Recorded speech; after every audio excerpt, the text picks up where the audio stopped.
My beautiful people, how you doing? Good morning, good afternoon, good evening, depending on your times and your location. My people, why men dey like this?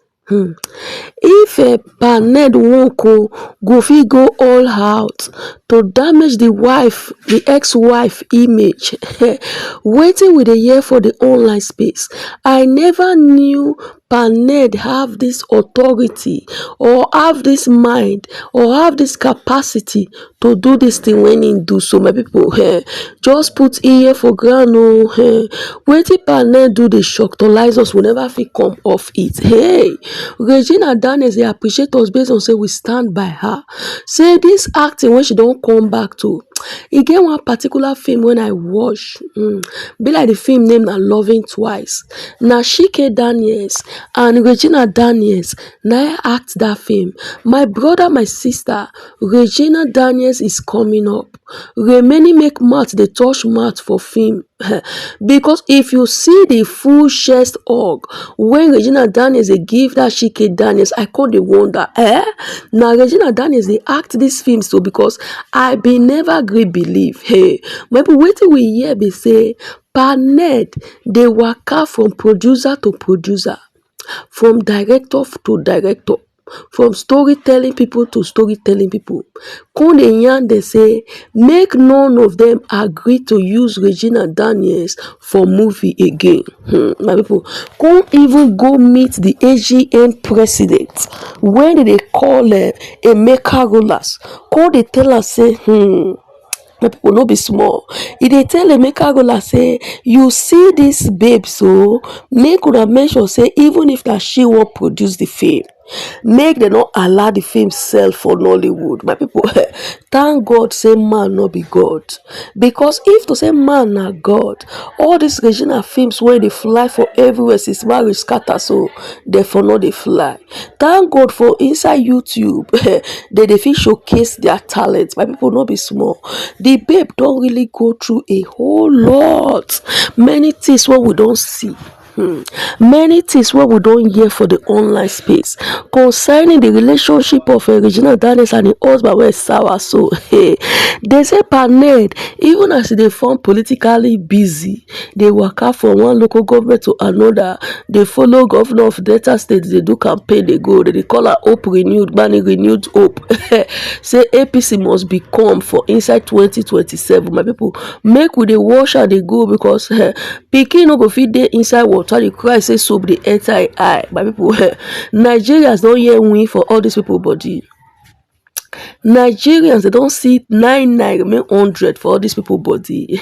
Now make when I hear this, but I say, why are politicians wicked like this? You see politicians, they don't get heart for front, they back their heart day. Because this Ned Nwoko matter, they linger for some time now. We dey say make we rest based on the girl don't choose her own path. You understand? Because that's when the girl did the marriage, many people they come for her. Most especially that election period when she come out can do video. Is this what we bargain for? Is this what we want? Is this what the people blast her? Say for inside COVID, I be when they take change money then.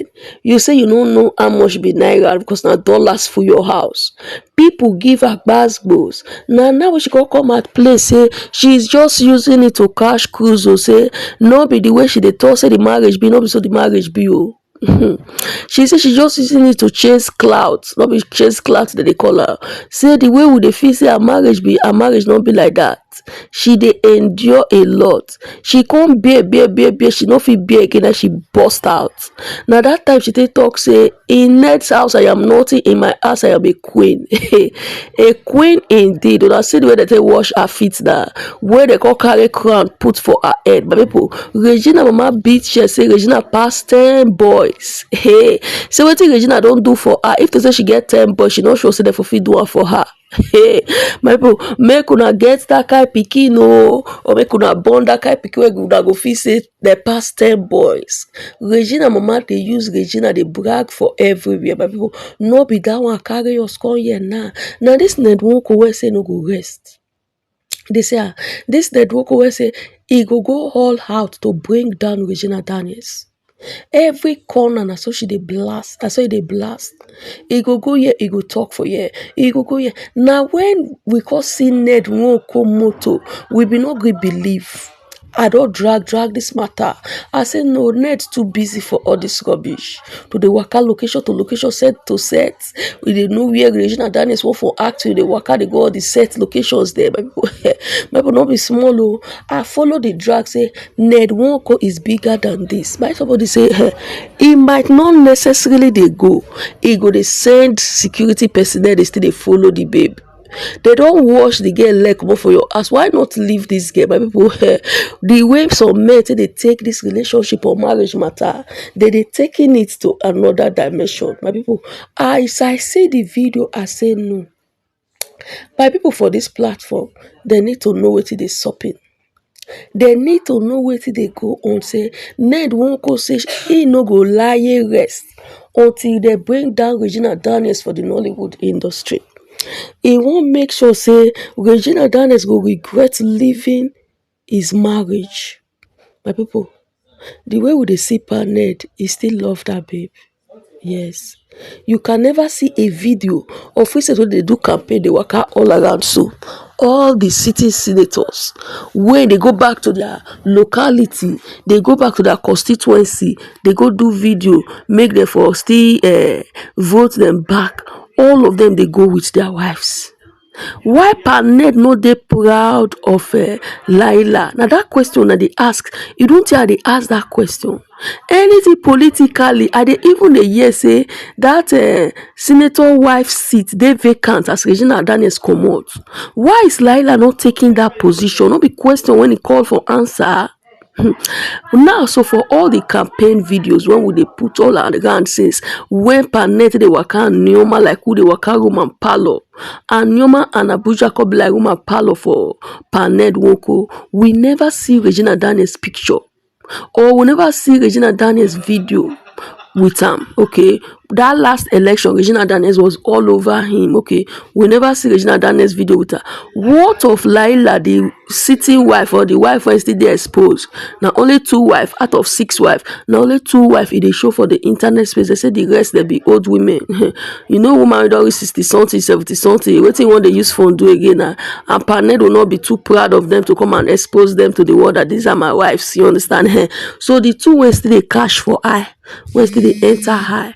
Now those 2 now he carry come show to us for the online space. My people, when I get this video, I say no. I go come show una, make una look the video well. Make una check the video well. Make una balance and say, Pa Ned, when we they think say we know where, we not to know that man. Yes, we not to know that man at all at all. Pa Ned, they waka studio to studio, set to set, location to location, say, may they not give a wife any movie role. May they not even allow the wife go meet agent. May they not allow her act again. My people, this story is plenty. When I the few one wife gather, now gather say make I give one. I go give one another one tomorrow. Make una start talk, we get post share our video. Like what to do on this platform and also touch on the comment section.